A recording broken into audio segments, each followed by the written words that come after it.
Gervasio Sánchez, muy buenas noches. Hola, buenas noches. Gracias por estar con nosotros. Gracias a ustedes. Gracias y enhorabuena por ser el premio Brunet 2014 de la Universidad Pública de Navarra. Gracias. La verdad es que volver a Pamplona para recibir un premio de ese calibre, con esa increíble lista de premiados, ha sido para mí un gran honor y un momento muy emocionante, ¿no? Muy emotivo. ¿Qué son los derechos humanos para ti? Porque son dos grandes palabras que están todo el día en los medios de comunicación, pero que tal vez por eso han perdido ya la fuerza y la esencia de lo que significan. Sí, hay conceptos o conceptos en el diccionario, palabras en el diccionario que son tan mal usadas que al final acaban perdiendo un poco su formato original, ¿no? o su definición original. Los derechos humanos son lo que permite que la gente podamos de alguna manera estar protegidos de personas o de instituciones que quieran de alguna manera agredirnos, ¿no? Los derechos son algo que nos protege de todo tipo de situaciones que no son situaciones normales y corrientes y que tienen que ver con los desbarajustes de la vida o los desbarajustes de la historia o de las luchas intestinas de la política o de lo obtuso que a veces es el ser humano cuando se comporta o actúa contra su vecino, ¿no? Tú que te has recorrido más de medio mundo contando lo que está ocurriendo, sobre todo en conflictos bélicos, ¿cómo recibes que el premio Brunet destaque tu independencia con el poder fáctico? ¿Cómo se lleva eso? A mí a veces me sorprende que en el mundo del que yo vivo, que es el periodismo, sorprenda que los periodistas puedan ser independientes, que los políticos puedan ser honestos, que los empresarios puedan ser decentes, cuando en realidad todos deberíamos ser periodistas independientes, políticos honestos y empresarios decentes. Entiendo que a veces hay que adjetivar, porque hay tanta gente en la política, en el empresariado y también en el periodismo que actúa de manera indecente, ilegal, amoral o inmoral directamente, y hay que adjetivar. Pero yo creo simplemente que soy independiente porque yo siempre he vivido el periodismo de una manera independiente. Los periodistas debemos ser los vigilantes del poder político y del poder económico.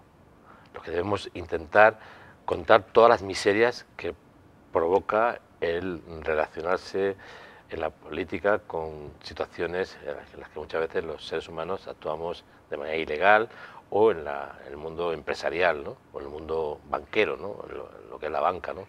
Que son los grandes segmentos políticos y económicos que hay en una sociedad. Y debemos ser los vigilantes del poder permanentemente. Y yo lo que hago es hacer de manera independiente mi trabajo desde que empecé en la universidad. Vamos a bucear en parte de tu inmenso archivo. Inmenso archivo, porque hay de todo. El premio Brunet es el último, pero en tu currículum hay un montón. No te voy a preguntar con cuál te quedas, porque no quiero comprometerte, porque seguro que somos capaces de sacar algo especial de cada uno de ellos. Pero el premio Rey Juan Carlos, el premio Rey Juan Carlos, quiero que veamos una de las fotografías, o dos de las fotografías que recoge ese trabajo de las minas. ¿Qué es? Lo estamos viendo ya la fotografía. Esas fotografías, ¿crees que han calado realmente en la sociedad y que somos capaces de ver lo que tú ves a través del objetivo? Cuando yo empecé a hacer el proyecto Vidas Minadas, que ni siquiera se llamaba Vidas Minadas, en el año 96, mis amigos más cercanos me preguntaban: ¿qué estás haciendo? Yo decía: estoy haciendo un trabajo sobre minas. Entonces me decían: ¿vas mucho a Asturias y León? Porque pensaban que eran otro tipo de minas. Y cuando presenté este proyecto en el año 97 por primera vez, fue impresionante porque la exposición empezó de alguna manera a girar por diferentes ciudades españolas, por diferentes ciudades extranjeras, y muchas personas empezaron a entender qué significa vivir en un ambiente en el que cuando das un paso hacia la derecha, hacia la izquierda, te puedes encontrar con una mina que te hiere o te mata directamente. Yo creo que vivir bajo la amenaza permanente de pisar una mina o bajo la amenaza permanente de ser desplazado, refugiado o bombardeado es muy doloroso, ¿no? Y yo quise en un momento determinado tocar este tema, que para mí es parte de las consecuencias de la guerra.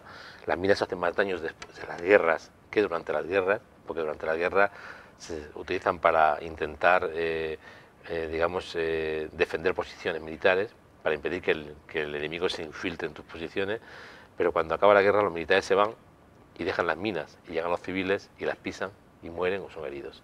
Entonces yo creo que mi trabajo de vidas minadas, que lo empecé a hacer hace 20 años, ahora en septiembre, en el año 95, y que todavía continúo con él, pues creo que sí que realmente ha servido para que los ciudadanos que han visto ese trabajo en diferentes exposiciones entiendan lo que significa el impacto de las minas contra los civiles. Es que aún queda, no sé si decir la segunda o la tercera parte de todas las minas que siguen activas por ahí. No, yo creo que quedan, ni siquiera la segunda, yo creo que queda el 90% de las minas.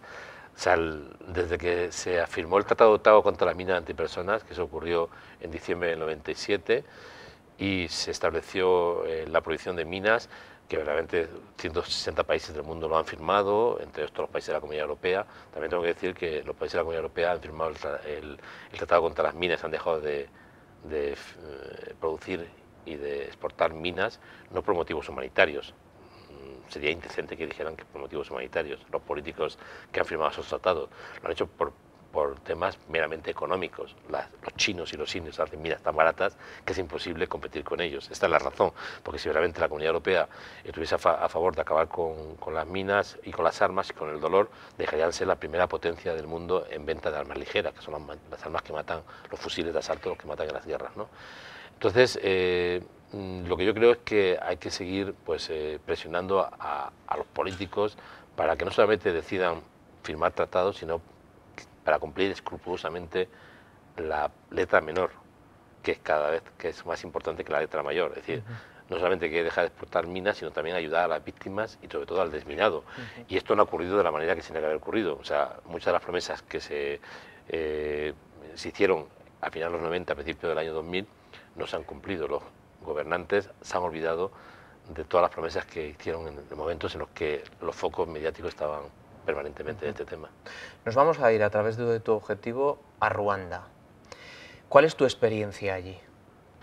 Es un lugar donde yo llegué después de haber cubierto todos los conflictos centroamericanos, latinoamericanos y haber cubierto varios conflictos en los Balcanes, cuando yo pensaba que para matar necesitabas un fusil, un cañón, un avión o un carro de combate, y resulta que en Ruanda, entre el 6 de abril de 1994, cuando el presidente Habyarimana es asesinado, y 3 meses después, en una campaña dirigida por los radicales hutus, acaban matando, la población hutu acaba matando, porque participaron niños y mujeres en el genocidio, 750.000 tutsis y hutus moderados. O sea, en apenas 3 meses, casi un 15% de la población ruandesa es liquidada.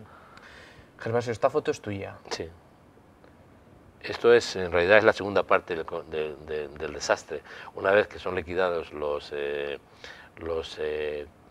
tutsis, los hutus huyen de Ruanda, llegan al Congo, a la región de los Grandes Lagos, se produce una epidemia de cólera que empieza a matar a miles de personas cada día. Y esto eran las fosas comunes donde se echaban los cuerpos, los cadáveres que se iban recogiendo de todos los campos de refugiados en camiones, y ahí se hacían zanjas en el suelo de metros y metros de profundidad, centenares de metros de largo, y se iban llenando de cadáveres. ¿Y no les importa que se les fotografíe, que se le cuente al mundo lo que están haciendo? El caos, bueno, esto en realidad eran los que cogían los cadáveres, tampoco eran los que mataban. La gente moría, en este caso morían de cólera, y había desde bebés hasta ancianos. O sea, era verdaderamente brutal, ha sido de lo peor que he visto yo en mi vida, y he visto cosas bastante fuertes, ¿no? Y era una manera un poco de mostrar las consecuencias de los conflictos, cuando todo se desmorona y el ser humano aparece lo peor del ser humano, ¿no? El ser humano asesino. A veces creemos que nosotros estamos vacunados contra la violencia, creemos que no seremos capaces de hacer lo mismo, olvidamos que nosotros hemos vivido guerras civiles y guerras europeas donde se han matado los europeos con unas ansias tremendas, que es cierto que llevamos 70 años sin guerras, dentro de poco vamos a cumplir 70 años desde el fin de la Segunda Guerra Mundial, pero en Europa se han cometido las grandes atrocidades de la historia y las grandes violencias. Entonces, que a veces olvidemos nuestra historia es un poco preocupante. Y en el Congo, porque también hay fotografías tuyas estremecedoras del Congo, también afectado en un momento dado por el cólera, ¿no? Claro, el Congo es República Democrática del Congo ha sufrido la guerra más letal desde la Segunda Guerra Mundial. Desde mediados de los 90 hasta hoy día, en los últimos 20 años, ha habido 5 millones de muertos y centenares de miles de mujeres y niñas violadas. ¿Por qué? Pues porque en el Congo hay una riqueza en forma de minerales estratégicos para industrias aeroespaciales, para industrias telefónicas. Todos los teléfonos se hacen con coltan y el coltan es muy importante para la industria telefónica y ahí hay coltan. Y cuando un país es rico, casi siempre es un país en guerra. O sea, si queremos ver dónde están los mayores conflictos del mundo, seguro que vamos a tener que analizarlo desde un punto de vista económico. De hecho, no hay guerras en los países donde no hay riqueza dentro de su suelo o en sus costas o cerca del lugar. ¿Estas fotografías las buscas o te las encuentras? No, esto era fácil de hacerlo. O sea, esto era, por desgracia, la magnitud de la tragedia es tan brutal que yo tengo miles de fotos hechas ahí y algunas de ellas impublicables por la dureza, ¿no? Realmente era bastante fácil encontrar imágenes tremendas, brutales, porque se producían delante de tu casa, o sea, delante de tu cámara. Es decir, yo he visto personas que me miran, en un fotograma me miran, en el segundo fotograma agonizan, en el tercer fotograma mueren delante de mi cámara. Yo he entrado en campos de refugiados donde pisabas cadáveres para moverte, porque está repleto de cadáveres. He visto personas que tenían una aguja hipodérmica en el brazo, esperando el suero para poder sobrevivir y decirte a los médicos que estaban allí que se había acabado el suero y que toda la gente que estaba allí iba a morir, pues estaba todo el mundo infectado por cólera y tú no puedes hacer nada. Van a morir y van a morir, van a morir en unas horas. Cuanto antes mueran, mejor, ¿no? Y cuando uno llega al lugar en el que esté, se acaba el día, se mete a la cama, ¿consigue dormir o no? Bueno, ¿qué haces tú para intentar que no te afecte esta realidad? No, yo no hago nada, es que no quiero que no me afecte. El día que no me afecte no iré. O sea, creo que los periodistas debemos ser conscientes de lo que significa nuestro trabajo, de las obligaciones que tenemos con nuestro trabajo y tenemos que hacer las cosas sin, digamos, evadirnos de los golpes que vamos a recibir, ¿no? Y trabajar en contacto con el sufrimiento te da, primero, digamos, una idea distinta de lo que es el mundo y segundo, los golpes que recibes son muy intensos, muy duros y algo de ti muere para siempre. Pero yo creo que la única manera de poder mostrar con decencia lo que está pasando, con decencia, o sea, es decir, a mí no me importa tanto la gente que hace buenas fotos, que da muy bien en la tele, que habla muy bien en la radio, que hace unas crónicas magníficas. Me interesa la decencia, periodística y humana. Si quieres transmitir con decencia tienes que recibir en tu interior el impacto del dolor. Y yo el día que esto no me ocurra, me marcharé. Llevo 30 años haciéndolo y no sé cuánto duraré, pero es clarísimo lo que tengo. No acepto personas que dicen, no, es que esto ya no me interesa, esto ya, ¿para qué? Esto se parece a aquel día que estábamos en tal sitio. Bueno, pues no vuelvas, quédate en tu casa y deja pasar a la gente que está dispuesta a venir aquí y contar las cosas de verdad, ¿no? ¿Se han quedado compañeros por el camino? Sí, sí, la verdad es que, de hecho, momentos de entrega de premios, como el premio Jaime Brunet, lo suelo recordar. Tengo a varios de mis mejores amigos muertos en zona de conflicto, personas que han muerto haciendo el mismo trabajo que yo, que han tenido la mala suerte de morir y yo la buena suerte de vivir. Y evidentemente cuando tienes momentos de dulce en tu profesión, que puede ser un momento de recibir premios, me acuerdo siempre de ellos, me acuerdo de amigos que han sido heridos, que han sufrido amputaciones o que han sufrido estrés postraumático o han quedado traumatizados, me acuerdo evidentemente. Y creo que además es obligatorio, o sea, tenemos que ser capaces de entender que en el periodismo que es tan importante para la sociedad como la sanidad y la educación, uno tiene que intentar por todos los medios hacer su trabajo bien hecho y ser consciente de la suerte que ha tenido de poder contarlo, ¿no? Y también ser consciente y ser humilde, saber que los premios, evidentemente, uno los recibe con mucho cariño y encantado de la vida de que te lo den, pero que hay personas con grandes trabajos que no han tenido la suerte de recibir los mismos premios que tú. O incluso a veces yo me planteo si este premio me lo merezco más que muchas otras personas que yo creo que se lo merecen más. Cuando te preguntaba cómo conseguías que no te afectara, me refiero a que muchos compañeros, enfrentándose a este tipo de situaciones, cuando vuelven a casa, se piensan 2, 3 y hasta 4 veces el volver. ¿Nunca se te ha abierto una pequeña grieta? ¿Nunca te lo has cuestionado? Para mí ¿Eres fuerte, hay que ser fuerte para esto y punto? ¿O cómo funciona? Yo dudo mucho que alguien me que no me conociera físicamente y me viera por la calle y pensara, usted debe ser corresponsal de guerra, yo no doy no doy el tipo. Y además, si me comparas físicamente con los actores que hacen las películas de Hollywood, que son periodistas de guerra, que van corriendo por los tejados y corren, además acaban acostando con la chica más guapa o con el chico más guapo, son chicas, tampoco ocurre habitualmente en nuestras vidas, ¿no? Es decir, somos personas normales y corrientes que hacemos una especialidad del periodismo tan importante como la que hacen los periodistas locales, los periodistas de tribunales, los periodistas de cultura o los periodistas de deporte. Hacer buen periodismo es muy difícil. Por eso, evidentemente, cuando caemos en la trampa de hacer mal periodismo, nos dejamos avasallar por los intereses mediáticos, los intereses empresariales y dejamos a un lado los principios básicos del periodismo. Los ciudadanos que no son tontos no nos creen. ¿Y qué ha ocurrido en el periodismo español? Que ha pasado de ser la profesión más valorada al final de los 70, principios de los 80, a ser de las profesiones importantes la peor valorada. Y la culpa la tenemos nosotros.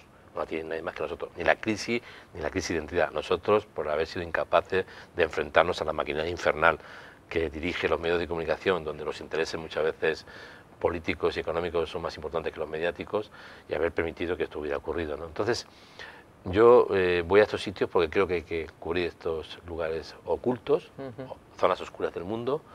Para mí el peor momento de mi vida profesional es cuando tengo que darle al cero del ascensor y bajar 4 pisos del ascensor cargado de cámaras, cargado de equipaje, me tengo que marchar a la otra parte del mundo después de taxis, trenes, autobuses, aviones, y llegar a un sitio que es el caos absoluto y empezar a contar las historias.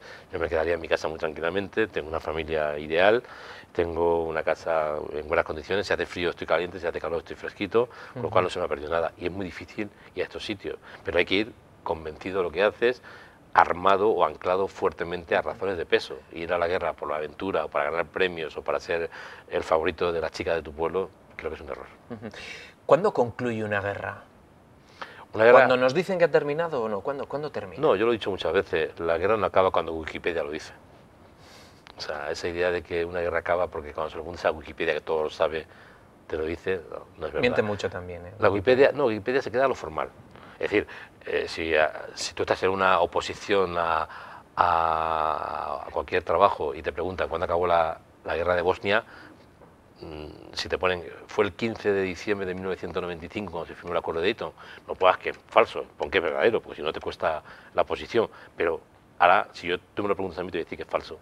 La guerra acaba cuando las consecuencias se superan. Y a veces las consecuencias tardan décadas en superarse.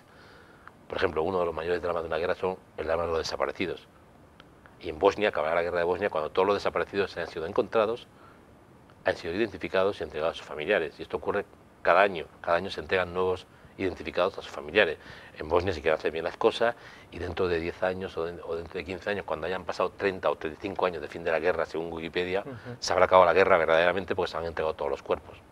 Quien quiera trazar un paralelismo con nuestro pasado es libre de hacerlo. Eso te iba a preguntar, que si uno de los espectadores acaba de encender la tele, igual piensa que estabas hablando de la guerra civil. Bueno, podría hablar de la guerra civil, de muchas guerras. O sea, la guerra civil, ¿cuándo acabará la guerra civil española? Porque como todo el mundo sabe, según Wikipedia acabó el 1 de abril del 39.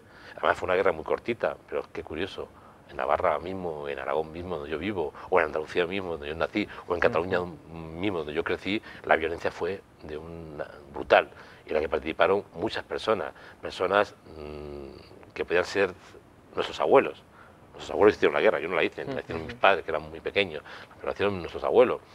Y claro, cuando una guerra en apenas 2 años y 9 meses quedan por el camino 750.000 personas o 1 millón de personas, ha tenido que haber mucha gente con ganas de matar, ¿no? Es decir, ¿cuándo acabará la guerra verdaderamente? Pues cuando se haya podido hacer una clara búsqueda de los desaparecidos. Y creo que ha sido un error como una casa de grande lo que ha pasado en este país, donde la clase política, la totalidad de la clase política ha dado una gran lección de cobardía a lo largo de estos casi 40 años de la muerte de Franco. Este año serán 40 años de la muerte de Franco. Hemos sido incapaces de buscar el momento ideal, final de los 80, principios de los 90, más o menos, hace 25 años más o menos, para buscar una solución a este gravísimo problema y gran drama de la guerra, sobre todo de cara a dignificar a las víctimas y sus familiares. ¿Cuál ha sido el conflicto que mejor han sabido retratar los medios de comunicación españoles en la información internacional? Bueno, yo creo que Bosnia-Herzegovina fue una guerra muy bien cubierta en general por los medios internacionales y por un grupo de medios españoles. Hubo al menos 3 periódicos, entre ellos Heraldo Aragón, estuve yo, y una televisión y una radio, que hicieron una agencia quizás, que hizo un buen trabajo y que mantuvo sobre el terreno periodistas en todo momento. Hay un periódico que hoy día es prácticamente una máscara de lo que fue, el diario El País, por ejemplo, que hoy día realmente es un periódico que ha caído en calidad a unos niveles vergonzosos, que mantuvo durante los 3 años y medio que duró la guerra de Bosnia a media docena de periodistas en todo momento yendo y viniendo de Bosnia, ¿no? Y hoy día apenas cubre un conflicto armado. Y claro, dice la crisis no, la crisis se produce, es posible, y los seres se producen contra los trabajadores, pero los empresarios se siguen enriqueciendo y los consejeros delegados se siguen enriqueciendo, se siguen forrando en realidad más que enriqueciendo, ¿no? Entonces, simplemente lo que hay que hacer es intentar influir para convencer a los que se llevan el dinero de los medios que lo inviertan en lo que es los principios básicos del periodismo, que es informar. O sea, que no es la crisis, son otras razones. Quizás porque mucha gente ha dejado de hacer periodismo por hacer negocio. Y esto es grave. En el periodismo los principios son básicos y el negocio es peligroso para la calidad periodística. ¿Cómo crees que se ha informado del yihadismo? ¿Cómo se está informando? ¿Cómo se informó los atentados de París? Bueno, del yihadismo, primero, si preguntáramos a las personas de la audiencia cuándo empezó este problema, te van a decir, pues empezó ahora en Siria, y dirán, pues cuando los periodistas eran ejecutados públicamente. Yo digo, no, esto no puede ser. O sea, estamos hablando de situaciones que vienen de hace muchos años. O sea, hay que recordar que Estados Unidos patrocinó a grupos armados radicales en Afganistán, porque en aquellos momentos el enemigo era la Unión Soviética, que había invadido Afganistán, y creó una escuela de violencia en Afganistán muy peligrosa. Y cuando acabó la guerra o acabó la invasión soviética, abandonando Afganistán, muchos de estos grupos quedaron allí. Luego al final aquellos grupos se convirtieron en Al-Qaeda, estos grupos de Al-Qaeda se han convertido en el ISIS, en Siria y en Irak, y cada vez la violencia es más espectacular. No porque no existiera antes. A ver, cuando ahora me dicen, por ejemplo, es que cogen a un niño y obligan a matar a un prisionero. Esto se ha hecho siempre. Los niños soldados en Sierra Leona, con los que yo he trabajado muchísimo, te contaban. Nuestras primeras misiones con 11 o 12 años era matar a prisioneros. Las guerrillas latinoamericanas o los soldados latinoamericanos hacían lo mismo. Se ha hecho toda la guerra. Los que lucharon las últimas hornadas de soldados que fueron a la Guerra Civil Española eran niños. Los que defendían Berlín del asalto de las tropas internacionales en la Segunda Guerra Mundial eran niños. O sea, los niños han tenido un papel muy importante en las guerras y en las ejecuciones de prisioneros. Lo que pasa en estos momentos es que como hay una presentación, una puesta en escena muy espectacular, nos quedamos todos con la boca abierta, pero hay que quitarnos de encima esa especie de presión del momento y buscar por qué estas cosas ocurren y por qué han ocurrido. Entonces yo creo que se informa casi siempre de casi todo lo que ocurre en la sociedad en momentos de impacto mediático y muy pocas veces se profundiza, ¿no? Un ejemplo claro, desviarnos hacia otro tema, el ébola. Mientras que el ébola ocurría en África, a nadie le interesaba. Cuando hubo un caso aquí, se montó un circo mediático, un circo político y un circo médico impresionante. Hicieron creer a los ciudadanos que cualquiera de nosotros podíamos coger un ébola, cuando todo el mundo sabía, que esté informado, que el ébola no se transmite eólicamente. Yo he cubierto el ébola, del ébola hace 20 años, y estaba a 2 metros de los infectados, y sabía claramente que el ébola no lo podían transmitir porque no se transmite eólicamente. Que aquí se creó una idea muy equivocada de lo que estaba pasando, ¿no? Estamos terminando, nos queda un minuto, Gervasio, y muchas preguntas por responder todavía, pero quiero preguntarte también qué es necesario para ser un buen fotógrafo. Si ver lo que es noticia y que los demás no lo ven en el momento de hacer clic. Para ser un buen fotógrafo, para ser un buen periodista literario, para ser un buen camarógrafo, para ser un buen periodista de televisión, tienes que buscar la forma de contar las cosas de otra manera. No caer en la trampa de la inmediatez, no creer que porque hagas las cosas muy rápido, seas el primero, va a ser mejor, y tener la paciencia para contar las historias y desarrollarlas. Pero para eso tienes que tener unos jefes también que tengan paciencia y que no lo miden todo desde un punto de vista económico, y esto rara vez pasa. Gervasio Sánchez, muchísimas gracias por habernos acompañado, enhorabuena de nuevo por el premio y te seguiremos la pista, también en las redes, ahí sí que te has sumado y además bien, ¿eh? Sí, muchas gracias. Gracias. Sí, la verdad que sí, me gusta mucho poder participar, aunque siempre llego tarde a Twitter o a Facebook, pero cuando llego con toda la fuerza que pueda. Buenas noches. Gracias.